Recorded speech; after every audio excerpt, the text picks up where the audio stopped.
उनकी समाधि हटानी चाहिए। तो नेत्र के द्वारा वो भस्म हुआ और फिर आगे चल करके वही प्रद्युम्न बनते। बोलिएगा वृंदावन बिहारी लाल की जय, सद्गुरुदेव भगवान की जय।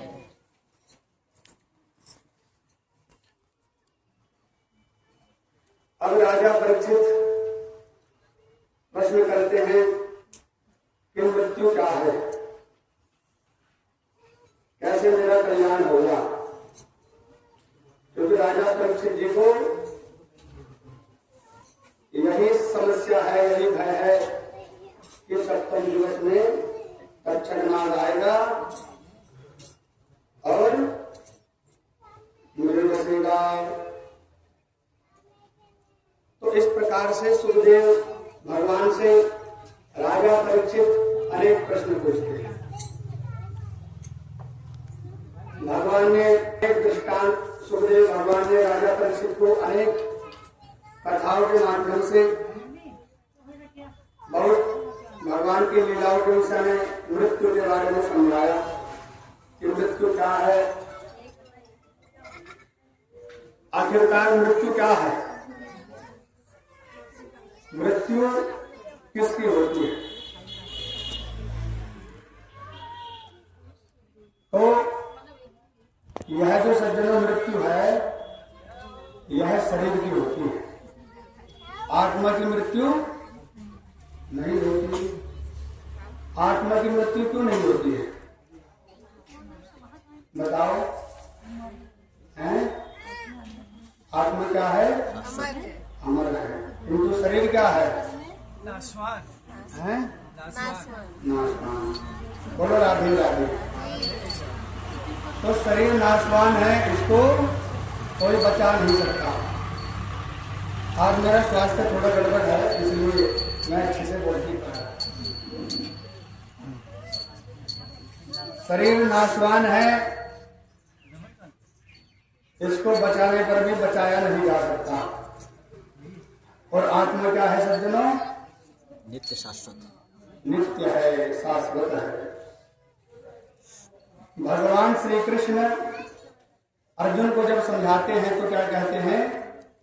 वासांसि जीर्णानि यथा विहाय नवानि गृह्णाति नरोपराणि तथा शरीराणि विहाय जीर्णानि नन्यानि संयाति नवानि देहि। तो जिस प्रकार से क्या चाहिए बेटा? मनुष्य अपने पुराने वस्त्रों को छोड़ देता है और नए वस्त्र धारण करता है। शॉपिंग करने आप जाते हो, सुंदर सुंदर कपड़े लाते हो, क्या हो बेटा?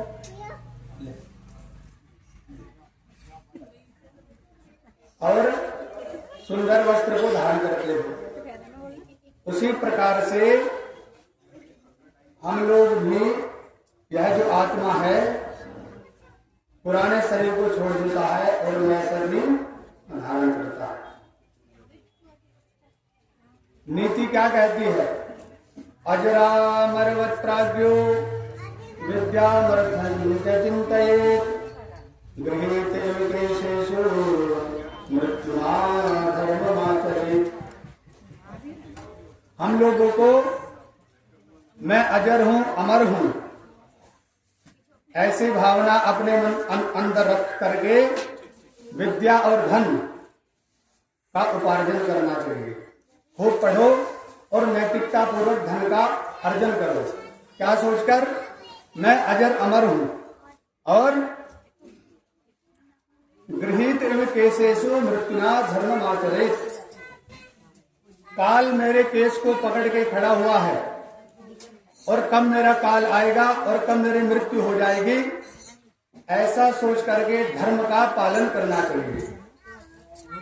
सज्जनों, यह जो भागवत महापुराण है, यह केवल राजा परीक्षित के लिए नहीं है।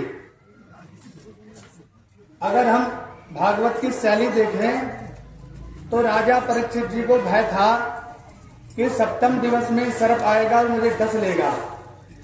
तो प्रथम दिवस में ही हम लोगों ने श्रवण किया था कि देवता लोग अमृत का कलश लेकर के आते हैं और सुखदेव जी से कहते हैं कि आप यह अमृत रूपी कलश ले लो, राजा परीक्षित जी इसको आप पान करेंगे, मृत्यु का भय खत्म हो जाएगा और मुझे जो भागवत रूपी कथा अमृत है इसका पान करा दो।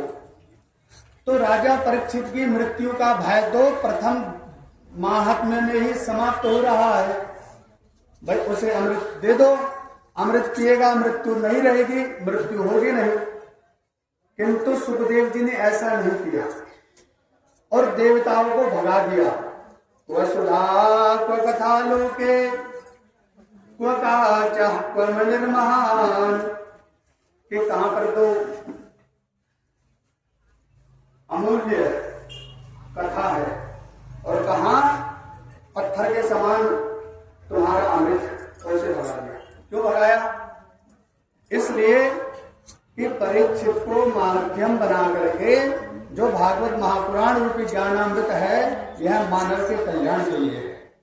आगे चल करके मनुष्य अनेक पाप आचरण करेंगे, अधार्मिक होंगे और ऐसे पापियों का जो गलत आचरण करते हैं उनका भी उद्धार धुंधकारी की तरह हो सके, सब लोग परम पद को प्राप्त कर सके, इसलिए भागवत महापुराण सुखदेव जी ने राजा परीक्षित को निमित्त बना करके श्रवण कराया।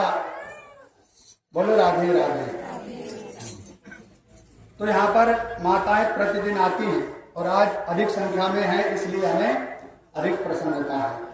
और हम लोगों ने संगीत यहाँ पर नहीं किया क्योंकि संगीत जो है उससे भी भगवान की भक्ति होती है, किंतु कथा में संगीत नहीं होता सज्जनों।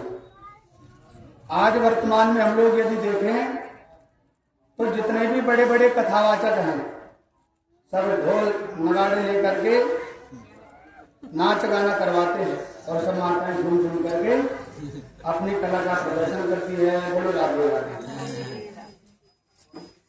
किंतु अगर संगीत होता तो सुखदेव भगवान राजा परीक्षित को ढोल नगाड़े के साथ उसे भागवत सुनाते और कथा के लिए बड़ा बड़ा पांडाल हो, बड़ा मंच चले, मंच सजाया जाए, ऐसा भी नहीं है। यह तो पीपल के वृक्ष के नीचे बैठ करके यदि श्रोता आ जाए वहां पर भी श्रवण कराई जा सकती है। और यदि भजन करना है, संगीत सुनना है तो भाई भजन संध्या रख लेना चाहिए। अच्छे अच्छे जो संगीतज्ञ हैं, संगीत के कलाकार हैं, वे आएंगे, संगीत सुनाएंगे, मनोरंजन अच्छा होगा। बोलो राधे राधे। तो इस प्रकार से सज्जनों हम लोगों ने भागवत का श्रवण किया। आज अंतिम दिन है और आज हमको भागवत का जो रहस्य है, जो भागवत का निचोड़ है, उसका श्रवण करना है। बोलेगा वृंदावन बिहारी लाल की, सद्गुरुदेव भगवान की जय।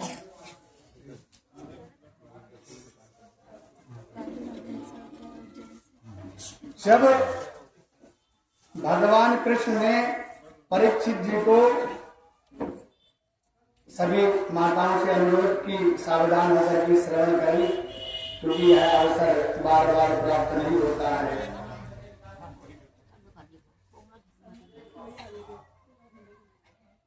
राजा परीक्षित जी ने जब अनेक प्रश्न किए, भगवान ने पूरे भागवत का श्रवण कराया, तो अब सुखदेव जी राजा परीक्षित जी से क्या प्रश्न करते हैं?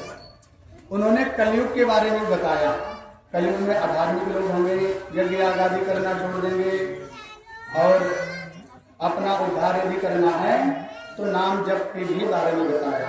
कलयुग केशव कीर्तना, कलयुग में भगवान का नाम का जप करना चाहिए। अब जैसे ही परीक्षित जी से पूछा कि आपके मन में कोई इच्छा है, क्या पूछना चाहते हो? क्या अभी भी तुम्हें डर है कि मृत्यु आएगी, तक्षकनाग आएगा और तुम्हें मार देगा? तो जब राजा परीक्षित सब कुछ समझ गया तो राजा परीक्षित ने कहा कि मृत्यु उसकी होती है जिसका जन्म होता है मेरा जन्म ही नहीं हुआ तो मृत्यु कहां से होगी? मैं अजन्मा हूं। नयनम छिन्दन्ति शस्त्राणि नैनं दहति पावकः न चैनं क्लेदयन्त्यापो न शोषयति मारुतः जातस्य हि ध्रुवो मृत्युः ध्रुवं धन्जन्ममृतस्य च तस्मादपर्यायर्थे न त्वं शोचितुमर्हसि। आत्मा को ना अस्त्र काट सकता है, शस्त्र काट नहीं सकता, अग्नि जला नहीं सकती, वायु सुखा नहीं सकती, जल गला नहीं सकता। क्यों? क्योंकि आत्मा अछेद्य है, अदाह्य है, अक्लेद्य है, अशोष्य है, नित्य है, स्थाणु है, अचल है और सनातन है। सनातन का मतलब होता है जो नित्य है, सर्वदा रहता है। इसलिए मेरा जन्म ही नहीं हुआ तो मेरी मृत्यु कहां से होगी? और रही बात शरीर की, तो शरीर पंचभौतिक शरीर है, पृथ्वी जल तेज वायु आकाश के द्वारा निर्मित है। इसको बचाने पर भी बचाया नहीं जा सकता।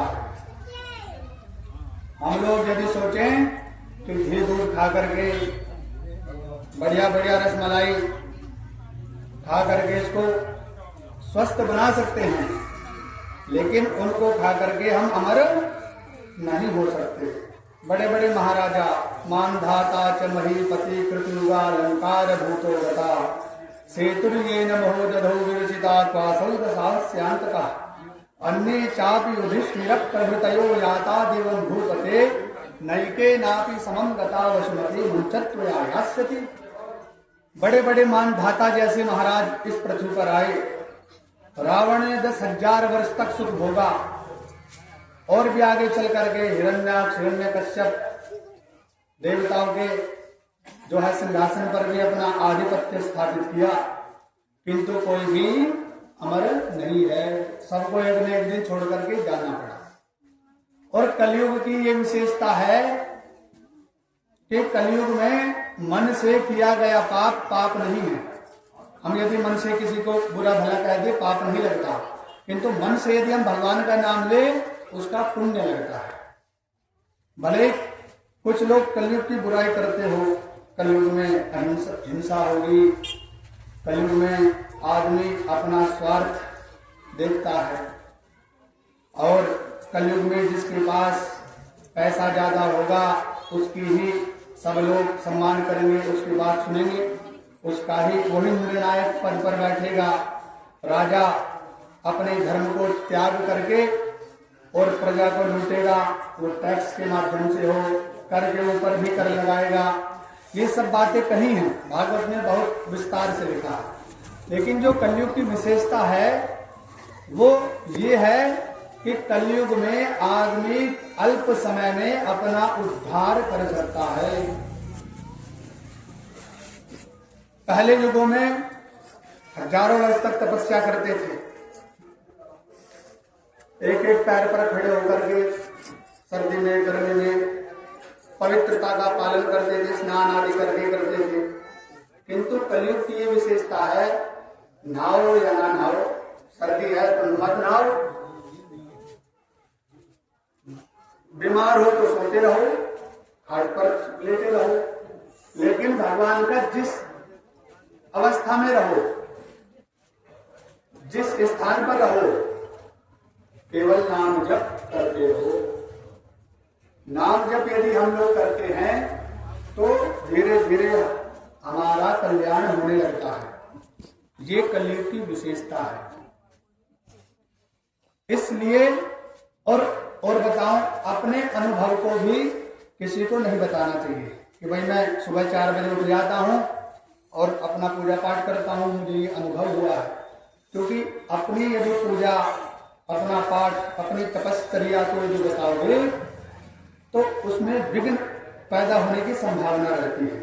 यदि किसी को बताना है तो इस प्रकार से बताओ, अमुक संत ने ये कहा कि सुबह जल्दी उठना चाहिए, ऐसे भगवान की भक्ति करना चाहिए। कभी ये ना कहो कि मैं ये सब करता हूँ, नहीं तो विघ्न आने की संभावना है। बोलिएगा वृंदावन बिहारी लाल की जय। अब सज्जनों चरपट पंजरी का